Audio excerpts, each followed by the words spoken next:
नमस्कार and welcome to global affairs. Now Bharat अब अपनी सबसे शक्तिशाली मिसाइल का चाइना की शिप के सामने लॉन्च करने वाला है। रिसेंटली आपने बहुत सारे आर्टिकल भी देखे होंगे। यहाँ पर आप देख पाओगे कि India to test Agni 5 off Odisha coast amid China spy ship movement in the Indian Ocean region. China की जो स्पाई शिप है युआंग यांग, इसका एक वर्जन है वो फिर से इंडियन ओशियन में आ चुका है। जी हाँ, यहाँ पर आप देख सकते हो कि China send spy ship into Indian ocean ahead of Agni 5 test. और सबसे फनी बात यहाँ पर यह भी है कि जब इंडिया ने एनओटीएम इशू किया था, एनओटीएम होता है कि नोटिस टू एयरमैन, इसका मतलब भारत ने यह कह रखा है कि ये जो इंडियन ओशियन का एरिया है 15 से 16 दिसंबर को बिल्कुल खाली रखना, यहाँ पर हम एक मिसाइल टेस्ट करेंगे। और जैसे ही इंडिया ने यह बात इशू करी, चाइना की जो स्पाई शिप है चुपचाप साउथ चाइना सी से चलकर इंडियन ओशियन की तरफ आ रही है। और अब तो इस बात पर जोक्स भी बनना स्टार्ट हो गए, यहाँ पर आप देख सकते हो। और आपको पता होगा कि नवंबर माह में भी इंडिया ने मिसाइल टेस्ट करने वाला था, लेकिन चाइना ने अपनी स्पाई शिप और इसके अलावा अपने सैटेलाइट को इस तरह से पोजीशन कर दी कि इंडिया ने अपना मिसाइल टेस्ट है उसको पोस्टपोन कर दिया। ये बात है नवंबर महीने की। उस वक्त युआन वैंग 6 जो चाइना का एक जासूस शिप है वो इंडियन ओशियन में आ चुका था।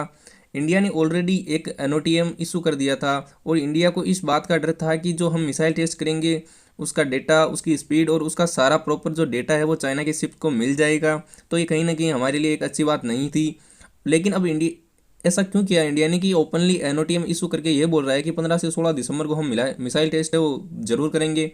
और यहाँ पर जो इंडिया ने एनओटीएम इशू किया है वो 5400 किलोमीटर के आसपास का किया है। इससे यह पता लगता है कि इंडिया या तो अग्नि 5 मिसाइल का टेस्ट करेगा या फिर इसका जो सबमरीन वर्जन है उसका टेस्ट करेगा। और इंडिया ने क्लियरली यह प्रबंध कर दिया है कि इस मिसाइल टेस्ट के बाद बिना चाइना की स्पाई शिप को कुछ खास डेटा मिलेगा नहीं मिसाइल को लेकर। नहीं तो आप ये सोच कर देखो कि अगर हर हर टाइम चाइना की स्पाई शिप हो इंडियन ओशियन में ही रहेंगी तो हम कोई भी मिसाइल टेस्ट है वो नहीं कर पाएंगे। क्योंकि जैसे ही हम कोई एनओटीएम इशू करेंगे तो इंडिया के पास ऐसे 7 से 8 स्पाई शिप है, ये इनको इंडियन ओशियन में भेज देंगे। नाउ यहाँ पर इंडिया को एक एडवांटेज ये भी मिला है कि 15 से 20 दिसंबर के बीच जो चाइना के सैटेलाइट है वो इंडियन ओशियन से काफ़ी दूर रहेंगे।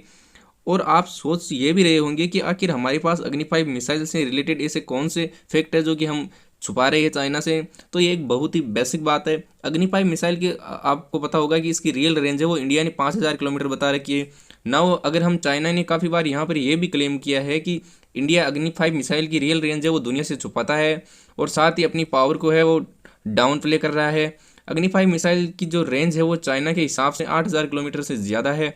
चाइना के हिसाब से इंडिया है वो आराम से पूरे यूरोप को कवर कर सकता है, कहीं पर भी स्ट्राइक कर सकता है। और चाइना का एक तर्क ये भी है कि जब नॉर्थ कोरिया है वो लॉन्ग रेंज मिसाइल टेस्ट करता है तो उस टाइम तो साउथ कोरिया, जापान, यूएस बहुत सारे देश आगे आकर नॉर्थ कोरिया पर है वो सैंक्शन लगा देते हैं। मगर जब इंडिया की बात आती है तो इंडिया लॉन्ग रेंज की मिसाइल टेस्ट करता है तो यूरोप, यूएस बिल्कुल भी चुप रहता है। तो यहाँ पर हम चाइना को कुछ भी है वो संकेत नहीं देना चाहेंगे कि अग्नि 5 मिसाइल की रेंज कितनी है। कल को अगर हम अग्नि 5 मिसाइल का टेस्ट करें और उसकी रेंज है वो 6000 से भी बाहर चली जाए तो फिर चाइना है वो क्लेम करेगा कि इंडिया के पास बहुत सारे एडवांस मिसाइल है, बस इंडिया है उनको छुपा रहा है पूरी दुनिया से। इसलिए इंडिया अग्नि 5 मिसाइल के जो भी डेटा है वो चाइना के सामने नहीं लाना चाहता। ये थी पूरी न्यूज़। आई होप आपको बहुत ही पसंद आई होगी।